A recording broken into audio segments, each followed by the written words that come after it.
Bonjour les enfants, c'est papa. Mon mur est un asile psychiatrique à ciel ouvert et ma salle d'attente est toujours bondée. Bienvenue à la clinique. La douleur dans le cœur. 53 de nos frères et sœurs ont brûlé au Cameroun. 53 âmes, 53 esprits. 53 frères et sœurs des Camerounais ont brûlé, sont morts de mort violente au Cameroun. Et les Camerounais sont en train de jouer au Chan. Ils n'ont même pas le temps de s'arrêter une minute. Ils sont au Chan. Oh mon Dieu, le Tchogo, on n'arrive pas à le faire. Ceux qui ne savent pas ce qu'on appelle le Tchogo, c'est ce dont je vous ai parlé dans une vidéo précédente, lors du massacre encore dans le nord-ouest, le sud-ouest, où j'étais en train de hurler en disant, mais le chef Paul Le Pillard n'ose même pas déclarer une journée de deuil national qui est l'équivalence d'une célébration qu'on fait dans toutes nos cultures bêtises lorsque nous subissons un deuil ou une mort violente pour stopper la chaîne de violence. Mais il sait qu'il en est le responsable. Le karma. Le karma. Je vous l'avais dit. Rappelez-vous. Si vous ne bougez pas, le ciel va vous tomber sur la tête.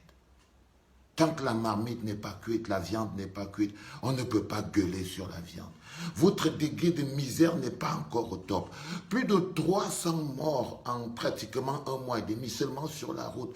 À cette allure, la route va tue encore plus que votre armée ne massacre dans le nord-ouest et le sud-ouest les enfants.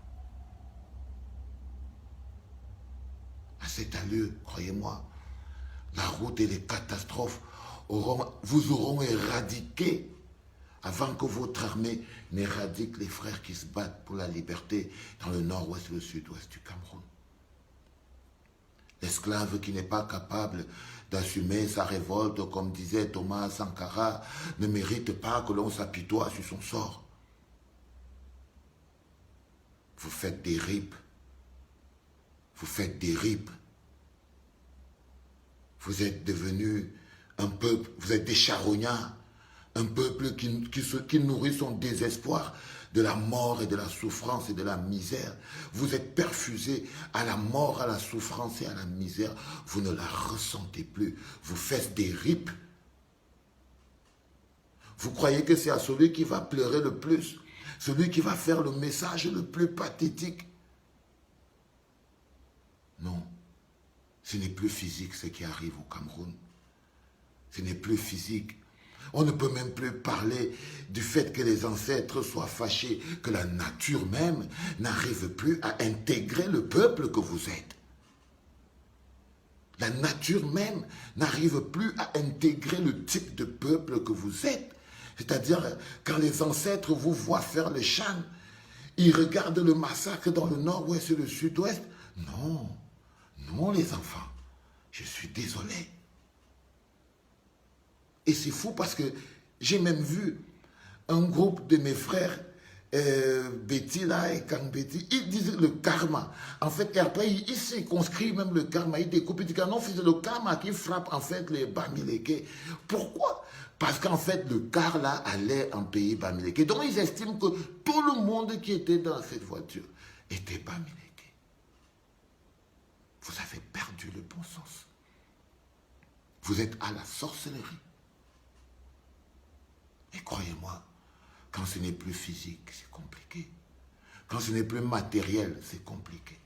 Quand vous avez atteint un niveau où vous choquez même les esprits, où vous mettez même les dieux en colère, quand ça arrive au moment où c'est la nature qui vous croule sur la tête, là vous devez vous poser des questions.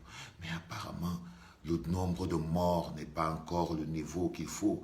Il vous faut encore plus de morts, bande de charognards. Il vous faut plus de cadavres. Il vous faut plus de sang. Pour toucher, s'il reste encore un peu de sensibilité, d'humanité, d'émotion dans votre cœur. Parce que n'importe quel autre peuple, n'importe quel autre être humain, se serait levé pour dire enough is enough. Continuez. vous êtes sur le bon chemin. C'était papa.